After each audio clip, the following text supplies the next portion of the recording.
5 hours ಆಯಿತು ದರ್ಶನ ಮುಗಿಸ್ಕೊಂಡು ಹೊರಗೆ ಬರೋದಕ್ಕೆ. Hi guys, welcome to my channel. ನಾನಿವತ್ತು ನನ್ನ ತಿರುಪತಿಗೆ ಹೋಗಿದ್ದ ದರ್ಶನದ ಎಕ್ಸ್ಪೀರಿಯೆನ್ಸ್ನ ನಿಮ್ಮ ಜೊತೆ ಶೇರ್ ಮಾಡ್ಕೊತಿದ್ದೀನಿ.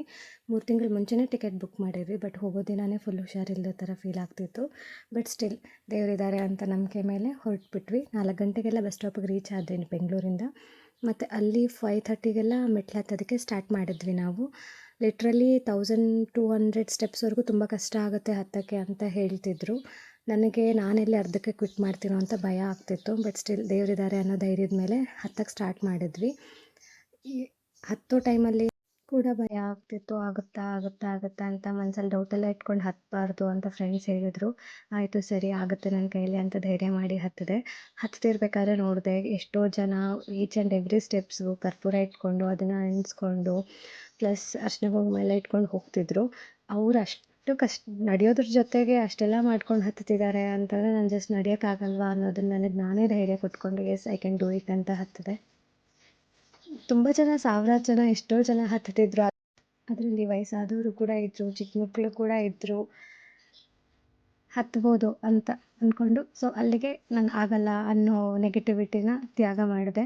ಮತ್ತು ಹತ್ತಬೇಕಾದ್ರೆ ನಮಗೆ ದಶಾವತಾರ ದರ್ಶನ ಕೂಡ ಆಗುತ್ತೆ. ಎಲ್ಲ ಥರದ ಅವತಾರನೂ ಅಲ್ಲಿ ಪ್ಲೇಸ್ ಮಾಡಿದ್ದಾರೆ. ದೇವ್ರ ದರ್ಶನ ನಮಗೆ ಸಿಗಲಿ, ಹೋಗೋ ದಾರಿಲಿ ನಮಗೆಲ್ಲ ಆಗುತ್ತೆ ಅನ್ನೋ ಧೈರ್ಯ ಸಿಗಲಿ ಅಂತ ಹೋಗೋಷ್ಟೊತ್ತಿಗೆಲ್ಲ ಫುಲ್ಲು ಸುಸ್ತಾಗ್ತಿತ್ತು. ಏನು ತಿಂದೇ ಹೋಗಬಾರ್ದು ಅನ್ನೋದೊಂದು ಅಂದ್ಕೊಂಡು ಹೊರಟಿದ್ದೆ. ಅಲ್ಲಿ ನೋಡಿ ನೇಚರ್ನೆಲ್ಲ ವ್ಯೂ ಎಲ್ಲ ಚೆನ್ನಾಗಿ ಕಾಣ್ತಿತ್ತು ಮೇಲೆಯಿಂದ. ಈಗ ಒಂದೊಂದು ಅವತಾರನ ನೋಡಿಕೊಂಡು ಮುಂದಕ್ಕೆ ಹೊರಟ್ವಿ. ಹೋಗ್ತಾ ಹೋಗ್ತಾ ನನ್ನ ಕೈಲಿ ಆಗಲ್ಲ ಅನ್ನೋ ಡೌಟೆಲ್ಲ ಫುಲ್ ಹೋಗೇ ಬಿಡ್ತು. ಐ ಕ್ಯಾನ್ ಡೂ ಇಟ್ ಅನ್ನೋ ಛಲ ಬಂತು.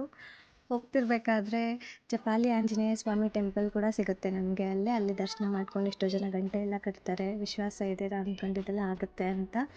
ಹಾಗೆ ಮುಂದಕ್ಕೆ ಹೋಗ್ತಾ ಇದೊಂಥರ ವಿಚಿತ್ರವಾದ ಪ್ರಾಣಿ, ಫಸ್ಟ್ ಟೈಮ್ ನಾನು ನೋಡಿದ್ದು. ಮತ್ತು ಪ್ಲಸ್ ಜಿಂಕೆ ಕೂಡ ಕಾಣಿಸ್ತು ನನಗೆ.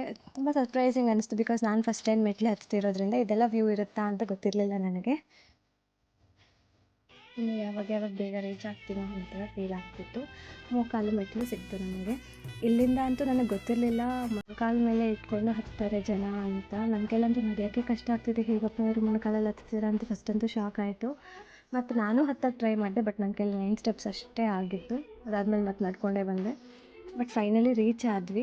ರೀಚ್ ಆಗಿದ್ದು ಮತ್ತು ನಾವು ಹಾಗೆ ಅಲ್ಲೇ ಒಂದು ರೂಮ್ ಬುಕ್ ಮಾಡಿಕೊಂಡು ವಿತಿನ್ ಹಾಫ್ ಆನ್ ಅವರಲ್ಲೆಲ್ಲ ಪಟ ಅಂತ ರೆಡಿಯಾಗಿ ದೇವ್ರ ದರ್ಶನಕ್ಕಂತ ಹೊರಟ್ಬಿಟ್ವಿ. ಹೋಗಬೇಕಾದ್ರೆ ಉಬ್ರೋಳು ಸ್ವಾಮಿ ದರ್ಶನ ಮಾಡ್ಕೊಂಡು ಇಲ್ಲಿಂದಲೇ ಹೋದ್ವಿ. ನಾವು ಹೋಗಬೇಕಾದ್ರೆ ನಮ್ಗೆ ಫುಲ್ ಖುಷಿ ಆಯಿತಪ್ಪ, ಯಾರೂ ಇಲ್ಲ, ಜನ ಎಷ್ಟು ಖಾಲಿ ಇದೆಯಲ್ಲ ಅಂತ ಅಂದ್ಕೊಂಡು ಬೇಗ ಬೇಗ ದರ್ಶನ ಆಗುತ್ತೆ ಅಂತ ಅಂದ್ಕೊಂಡು ಹೊರಟ್ವಿ ಮುಂದಕ್ಕೆ. ನೋಡಿದ್ರೆ 5 ಅವರ್ ಆಯಿತು ದರ್ಶನಕ್ಕೆ. ದರ್ಶನ ಎಲ್ಲ ಮುಗಿಸ್ಕೊಂಡು ಅಲ್ಲೇ ಊಟ ಎಲ್ಲ ಮಾಡ್ಕೊಂಡು ಅಲ್ಲೆಲ್ಲ ಬೆಂಗಳೂರಿಗೆ ಹೊರಟ್ವಿ.